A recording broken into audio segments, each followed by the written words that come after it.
Matthew begins our gospel reading today by telling us that Jesus' ministry was in full swing. He had been traveling through the towns and the cities, preaching about the nearness of God's reign. Jesus' proclamations were no empty words. Everywhere he went, he cured the sick, healed the paralyzed, and casted out demons. As he traveled, he encountered folks who were harassed and helpless, distressed and thrown down, oppressed and dispirited. These were people whose backs were pushed up against the wall, suffering under the heavy hand of Roman occupation and the weight of what today we would call religious discrimination.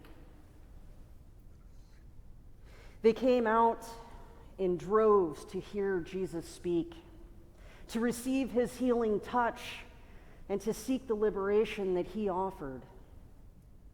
As he encountered their suffering, their longing for something different, Jesus responded with compassion. Surrounded by the disinherited, Jesus bids his disciples to look upon the crowds. The harvest is plentiful, but the laborers are few.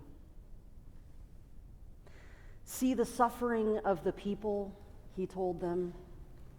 See their yearning to taste the sweet hope of liberation. Tap into the divine compassion that drives the mission of God in the world and embody it in the ministry that I am sending you out to do. In saying this, Jesus reminded them that discipleship is no spectator sport. Being a disciple means being a laborer of the harvest. Being a disciple means teaching what Jesus taught, doing what Jesus did. Just as the 12 were not told to go out and develop their own mission, so we, as Christ's followers today, we're not called to plant the harvest. We're not called to make our own way. We're not given an open-ended invitation to do whatever we want and slap a Christian label on it. Rather, just like the 12, we are enlisted into the very mission and ministry of Jesus. And like Jesus, our task, our calling, our vocation is to proclaim the nearness of God's reign, to bring healing to a hurting world. Christians throughout the ages have read in these words a commissioning not just of the first apostles, but to the church in all times, in all places. The pattern of mission that Jesus lays out for the 12 in our text today is the same pattern of mission and ministry that we are given. Like the apostles, we are summoned by Jesus to be attentive to the suffering of the world around us. We are given authority to cure the sick, raise the dead, cleanse the lepers, and cast out demons. Like the apostles, we are sent out to proclaim the good news that the reign of God has come near. The heart of this mission, then and now, is to attend to the suffering of this world, to be agents of healing and liberation, to bear witness to the fullness of life that God wants us to have. The work into which we are enlisted today is not easy. Jesus tells us that it will put us at odds with the religious and political elite of our world, of our society. The mission and work of living into God's reign will create rifts in our families, and will threaten relationships with friends.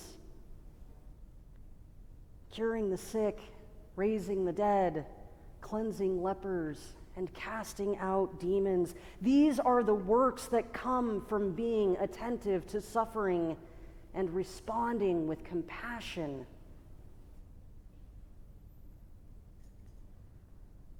And doing this work will surely put us in the line of fire from those who benefit most from ignoring the plight of the oppressed and the dispirited.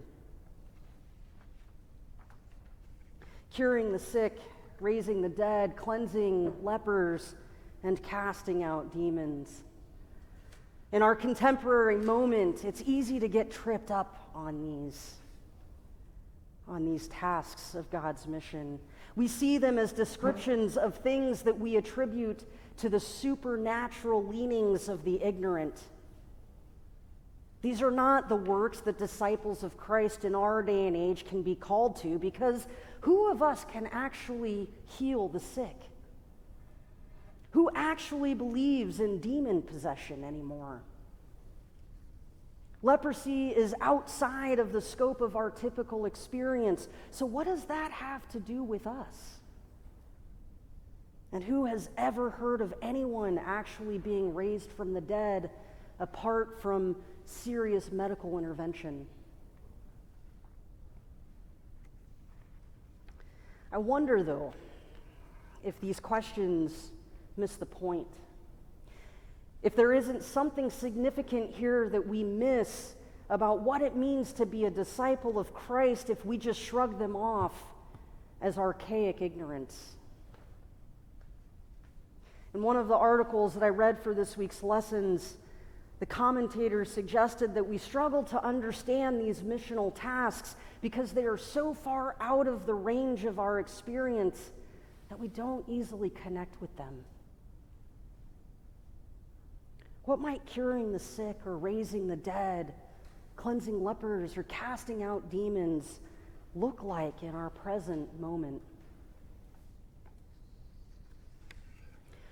What if instead of seeing them as supernatural nonsense, we see them as a call to wake up to the suffering experienced in our midst? What if we see curing the sick as our call to fight the policies and systems that leave millions in our society without adequate health care, without access to affordable medication?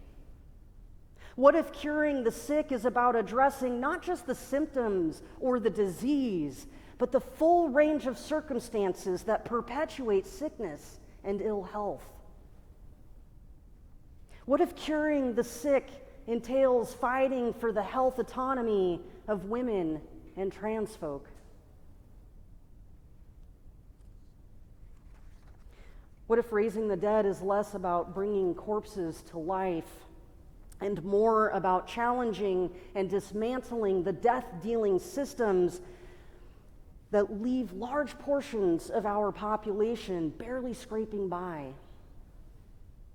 What if raising the dead is about dismantling the scaffolding that structures our justice system that disproportionately targets communities of color and protects the privilege and benefit of being white? What if we see cleansing the lepers as our call to stand with the marginalized of our society, to lift up the outcast, to be companions and accomplices with those that the rest of society deems untouchable?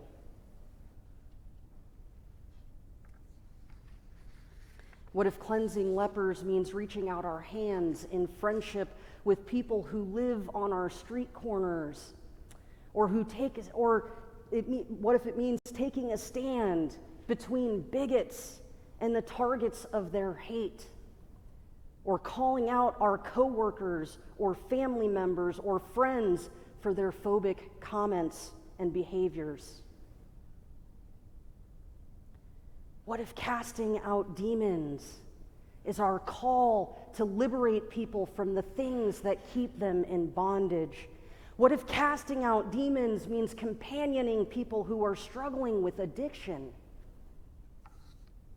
What if casting out demons is our call to hear the voice of the voiceless and to march in the street with them, to engage our political leaders to listen to their demands, and to strive for justice and peace until Black Lives Matter, until queer folk can be their full selves without fear, until children no longer need to practice active shooter drills in our schools.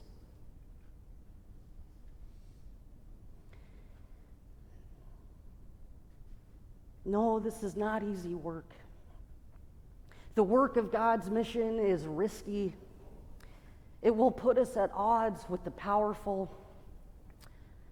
Our proclamation of the reign of God is a threat to everything that protects their status and their power.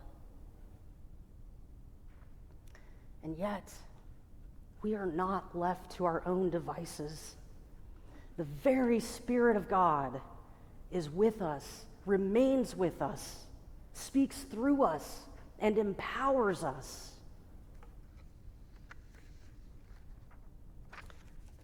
Friends, the crowds are filling the streets of our villages and our cities. They're telling us of their suffering, and Jesus is summoning us to respond. The harvest is plentiful, but the laborers are few. Ask the Lord of the harvest to send out laborers, and then go and proclaim the good news that the kingdom of heaven has come near. Cure the sick, raise the dead, cleanse the lepers, and cast out the demons.